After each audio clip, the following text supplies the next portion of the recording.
I'm going to teach you this trick if you're new here. After we eat, I don't want to see you all getting up to go to the bathroom. You don't go to the ladies' room if all you need to do is to put on your lipstick. Okay? Now, some of you already know this trick, right? So I expect you to be able to share this with the newcomers that are seated at your tables. And remind them you can't do this at Denny's. You will never, ever be able to see yourself well. And if you try to use a spoon, you're going to be Picasso or somebody else because you can't do it. So that's just my first tip for the day. I got to tell you, and you may not believe me, but this is the largest audience to witness a women's legacy function luncheon, period, both in person and around the globe. And I know you've heard that before, you know, at press conferences and at the Emmys and all, but I really mean it this time. So 2017 has been an interesting year. And I'm just going to do a few remarks, and then you can go back to your eating and talking. In the last week, I think we've learned a couple of things. We learned that most people think it's easier to be a man than it is to be a woman in our society. Just don't think that should have been a major headline. The part I disagreed with, and I think Sandy Dewar's here, the part I disagreed with in the Trib's headline, hello Sandy, the Trib's headline was that you said, more people want to be a man than want to be a woman. Was that it? What? No, no, that would be wrong. Thank you very much for clearing that up. Now, we also learned that things are better for women in Saudi Arabia. They can drive.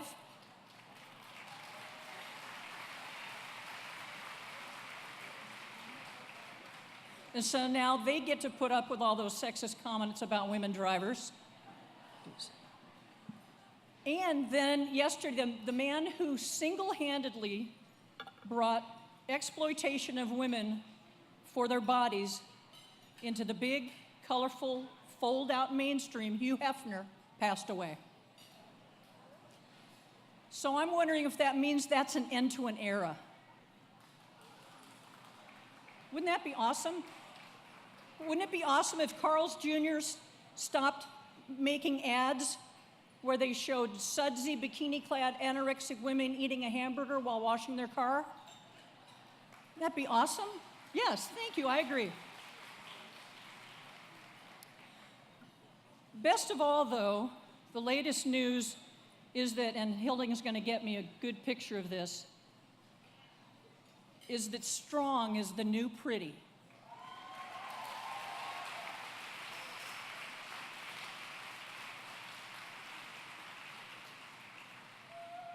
This is an inspiring book, and it's all young people talking about what it means to excel in one thing or another, or to be scared, or whatever. It's a fabulous book. I've been asked to refrain from partisan remarks, and I get that. We who gather here, regardless of who we support, are united in our commitment to raise up the lives of women and girls in this community. That's an enormous power of being together.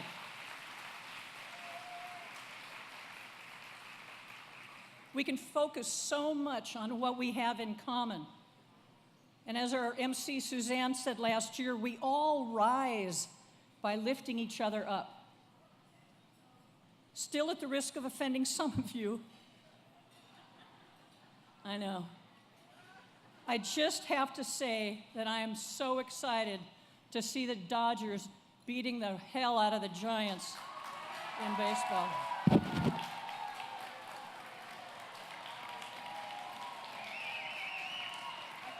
Yeah! Yeah!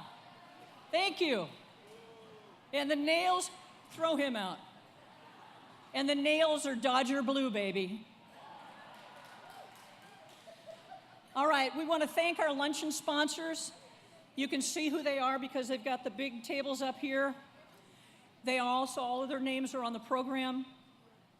We thank them so much for making the luncheon less of a financial burden so that more of the money that we raise today can go to actual programs. It's 15th annual celebration, over $300,000 in grants, 56 recipients. Can you imagine how many people have been helped by that?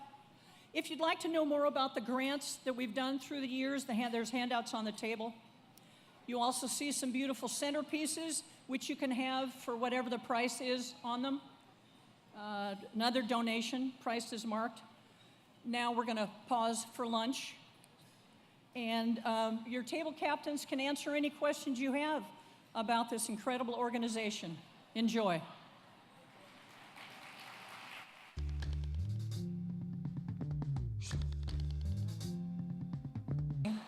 Thank you to the Madonna Inn for the always wonderful food and to the staff. We appreciate you so much. You always do a great job.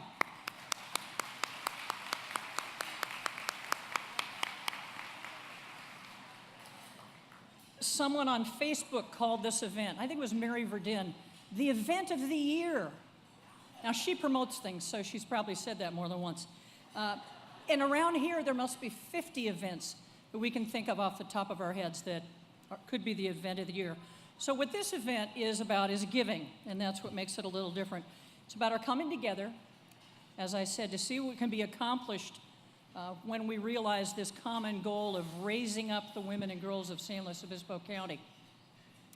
More than just our neighbors are impacted, I believe that the act of giving in itself communicates instantly to the rest of humanity, communicates to life everywhere, improving by all the degree of love by which you give. Everything is better because of you and what you have given. So today, with that in mind, we'll hear about some of the lives that have been improved in the 15 years of the Women's Legacy Fund, 56 grant recipients.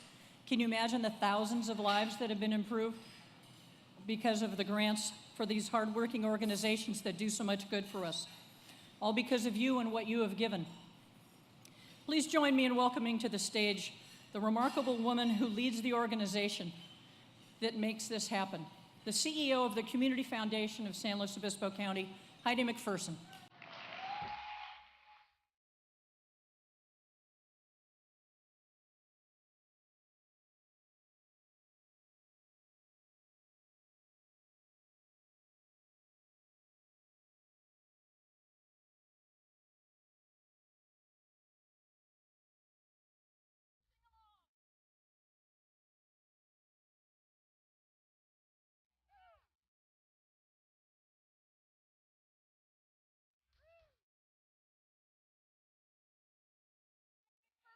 Woo!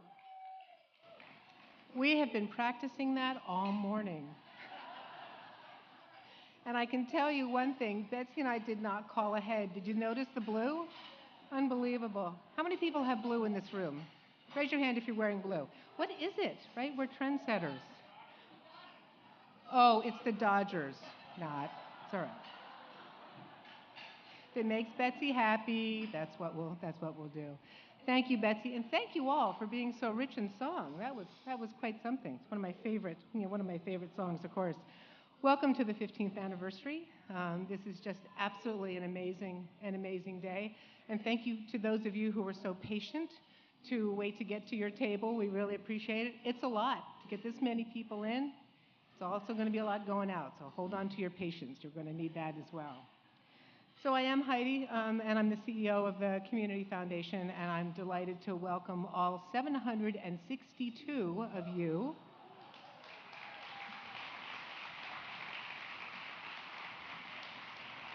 We have a record number attending, a record number of lunches that are being served, a record number of cars that are in the parking lot. Hats off to those of you who carpooled, which is great. We have familiar faces, we have new faces. How many of you are new? Raise your hand if this is your first Women's Legacy Fund. Wow. Welcome. Thank you so much.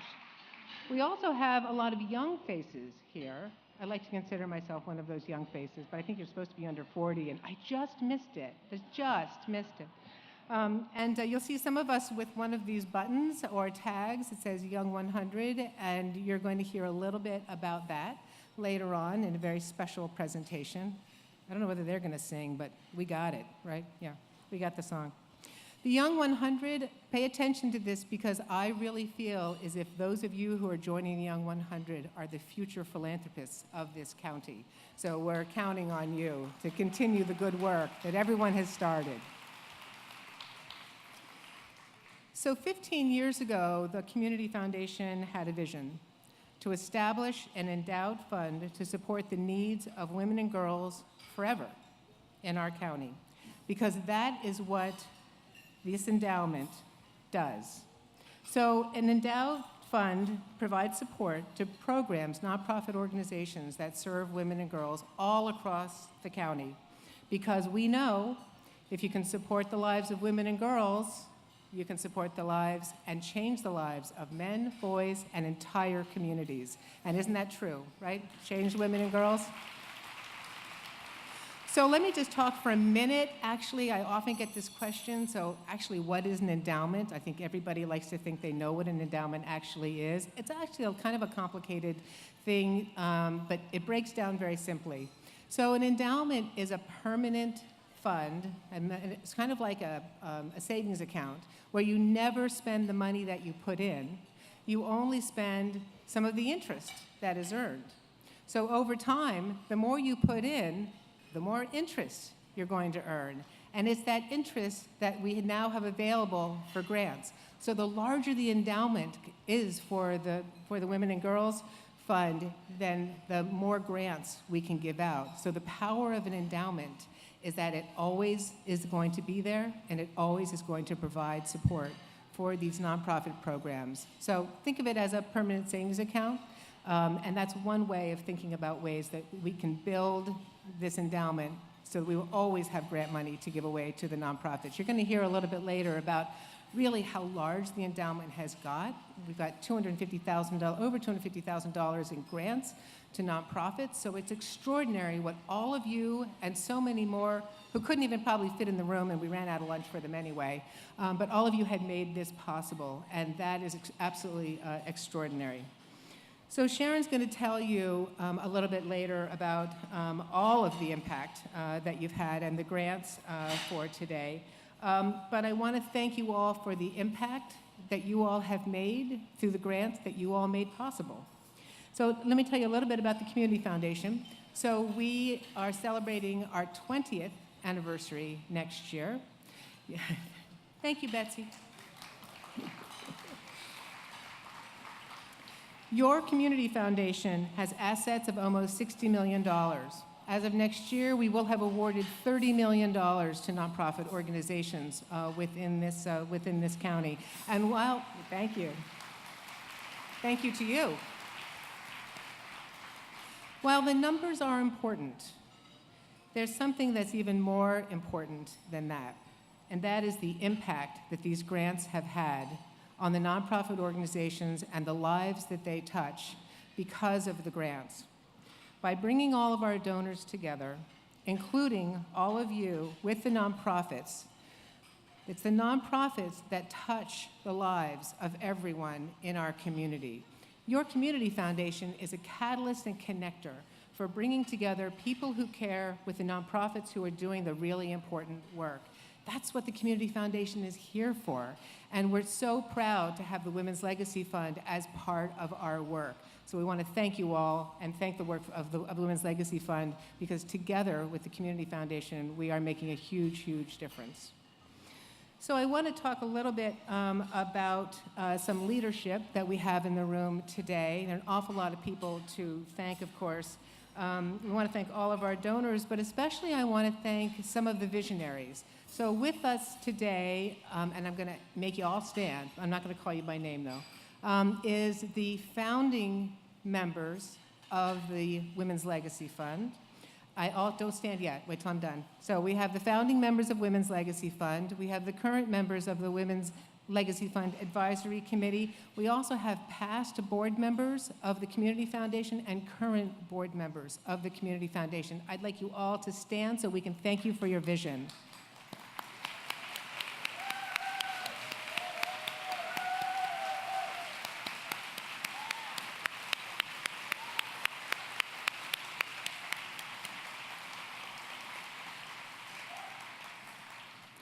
So I know your program says we're going to have a really cool video next.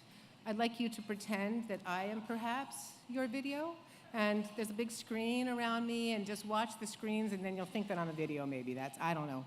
But I'm your fill-in video. What I'm really going to do, however, is tell you about two girls who were impacted by the work of the organizations that received grants last year. Now, their stories are real. Their names are not. But in fact, these are true stories about girls in our own communities. So Lila was in the 7th grade. She felt alone, so in fact, she actually was alone. She didn't have any friends. She couldn't talk to her parents. So think about what kind of future would Lila or any girl like Lila have. We all know what was going to happen to Lila unless something changed. Boys and Girls Club of North San Luis Obispo had an idea. They knew that problems like this could be emotional, physical, social, more complex than it even appeared. What if there was a program that would address all of these issues? In fact, there was one, developed and already in place in other parts of the country. Boys and Girls Club of North San Luis Obispo County brought this important program to our communities and to girls like Lila. Lila and other girls like her throughout North County began an 8-week program that actually would change their lives. They would become smart girls. It's not a phrase, actually. It's the name of a program that received a 3-year grant from the Women's Legacy Fund last year. Mentoring, getting physically fit, learning about nutrition and other skills, things now changed for Lila. She's laughing, she's joining in, she's more confident. Is her future different because of smart girls? You bet it is. The second grantee I want to tell you about is a program called Dream It, Be It. I think it's a good message for all of us. If you can dream it, you can be it. Remember when you were in 8th or 9th grade? Just stop for a minute, take 30 seconds, just reflect back on possibly some very difficult times. We all know this is a hard time. They're make or break times for many young people, especially girls. Sarah had problems at home, at school. She had peer pressure. She had already made some very poor choices. And she didn't feel in control of her life. Everything was spinning. Capslow found Sarah and gave her a place to get support, to get back on track, and to look ahead for the future, one that was bright and filled with hope. Dream It, Be It. That's the name of a nationally recognized program Capslow, our second grantee, brought to the girls. From Nipomo to Paso, almost 50 girls had their lives changed just last year forever by this program. In a safe after-school space, girls learned to face obstacles. They began to think about careers. They met mentors that they could look up to. They thought about college. They talked about their future. They are no longer the same girls. They think, they feel, they act differently. They now have skills to strive for their dreams and know that freedom, teamwork, creativity, and community can be an important part of who they are and an important part of their lives in the future. They can dream it, and they will be it. And now Sarah, in fact, this year, she's going to be a mentor and a role model for the younger girls in middle school who are now coming into the program. Her life has been absolutely changed. She is passing it on. So thanks to all of you who made last year's grants possible.